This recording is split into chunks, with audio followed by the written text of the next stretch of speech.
So I'm going to go through with you the step what I'll be how I'm going to approach this problem of with the ram. As I explained before there, the ram itself actually angles down like that, not a great deal, but like with any ram, you actually need to have it running straight. This is for the steering.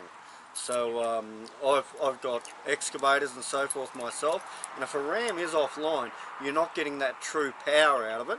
And as well, if you do find that when you turn the steering wheel there is something notchy with it, or you have a section where it goes up and then stops and then goes again, this might be a problem. So check out your steering. Check everything's nice and tight.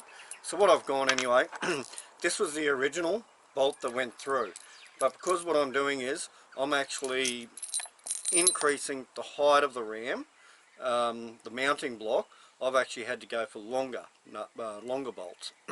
So that's basically what we're looking at there. You can see the difference. That's about it's 25mm longer, which should give me plenty. And so there's no mistakes, I don't have to go back down to the nut and bolt shop. It's about 40 k's away. I've just made it that length, that 25mm longer.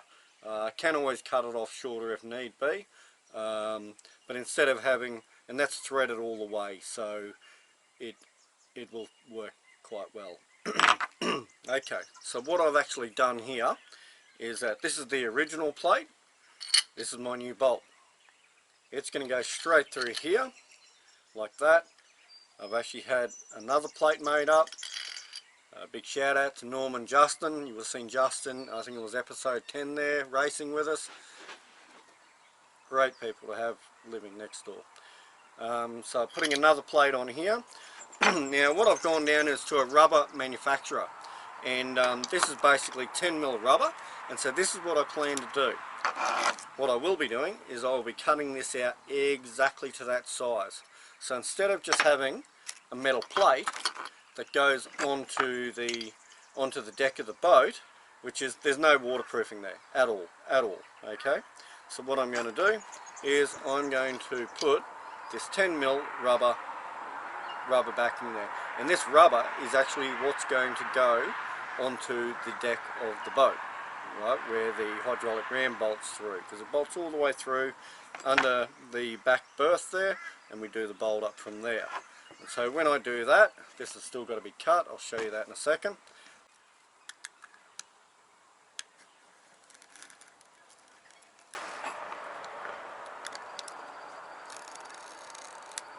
Okay, so you can see that.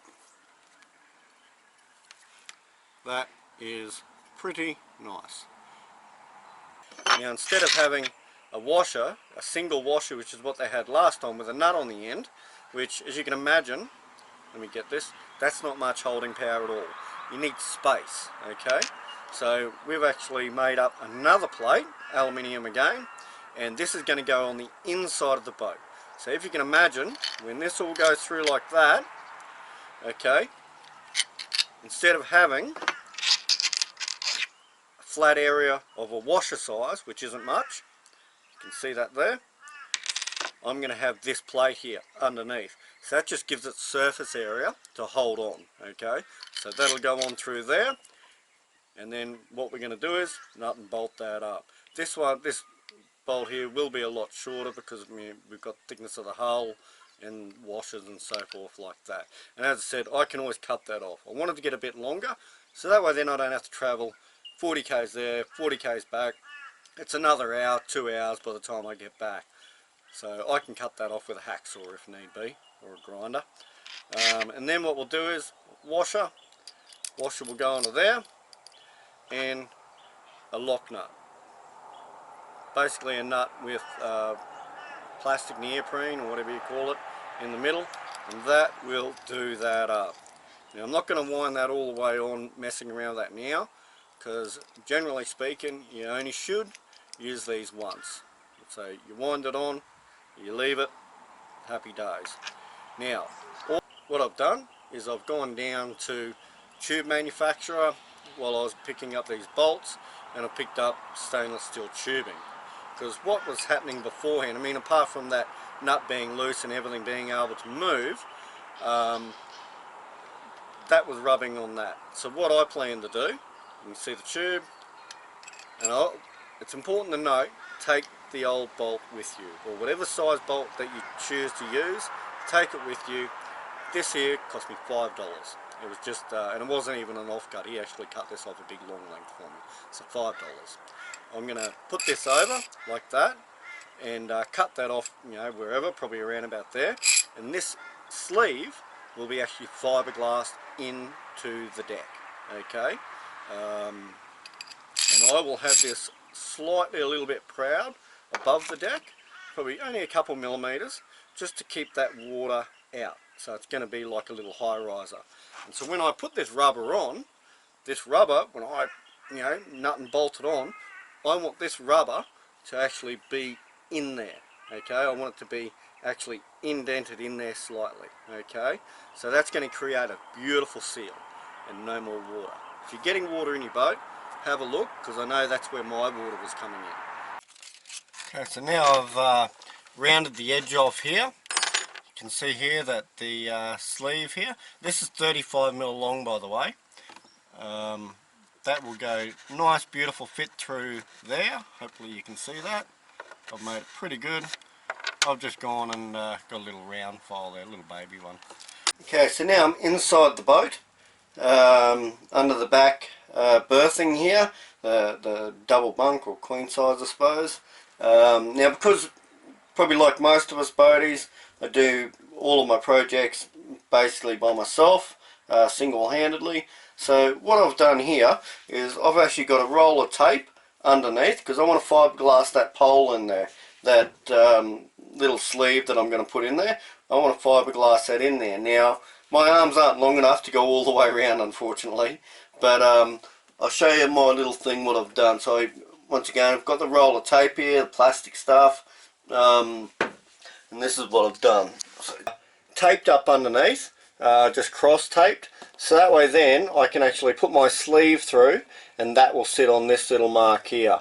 It's very, very important, I will point out, to get that as straight as possible, because when it comes through, when I put my plate here, if it's not straight, it's going to sit on an angle, look like garbage, and it's just not going to sit right. It's not going to have full pressure over that whole area, and that's what we want. So I've put tape here so that when I do put the fiberglass and resin in from the top, that's going to stay in there. And I can put my sleeve down, and that sleeve is just going to sit on this tape here. Okay, so now I've put my tape underneath. What I'm going to do is gently, just a dry run here, I'm actually going to put my little sleeve through the hole that I made. And check this out. Nice and gently. And because I've put the tape underneath, my sleeve now, doing this single-handed by myself, sits in there. There. You might notice that my sleeve is above the deck area. My thoughts is that, you know, I'll fiberglass that in, happy days.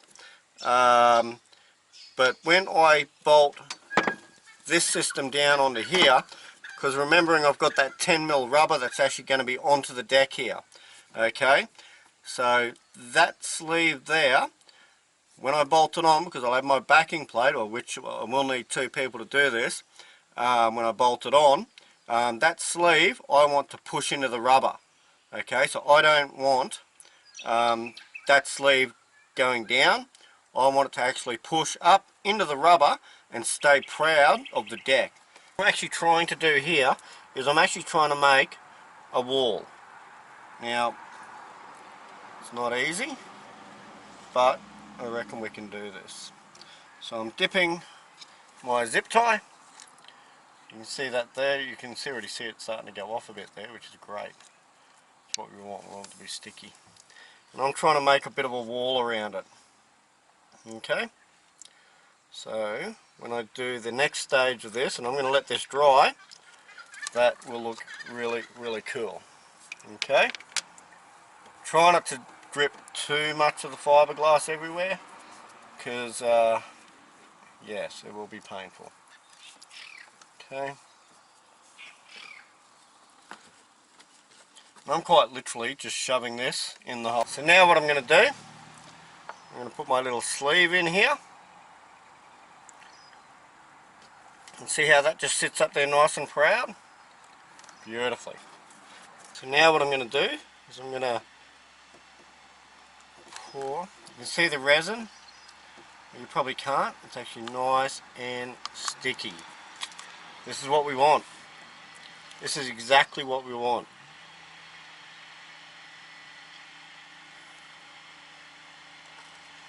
Now what I'm going to do is I'm going to put my little sleeve down there. And I'm just going to pour it in. And it's getting real nice and sticky now, and this is exactly what I want. You can actually see it dripping off the side there.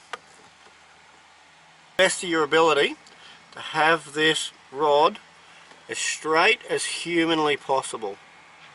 Okay, because if you don't, as I said before, when you put your bolt through, it's going to be off angle on the other end there, and it's not going to be looking good. Now if you do get resin down there, after it dries, give it a day, couple days, whatever. I'm going to actually do a drill through the middle of that, and that's going to punch straight through for me. But that's going to hold in beautifully.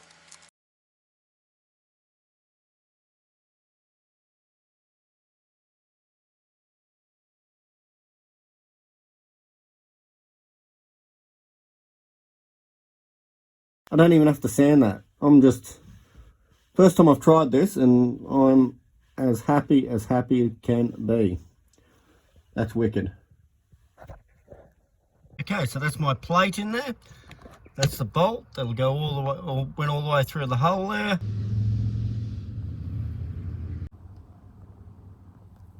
As you can see, it used to basically sit down there. Okay, it used to really just sit down there.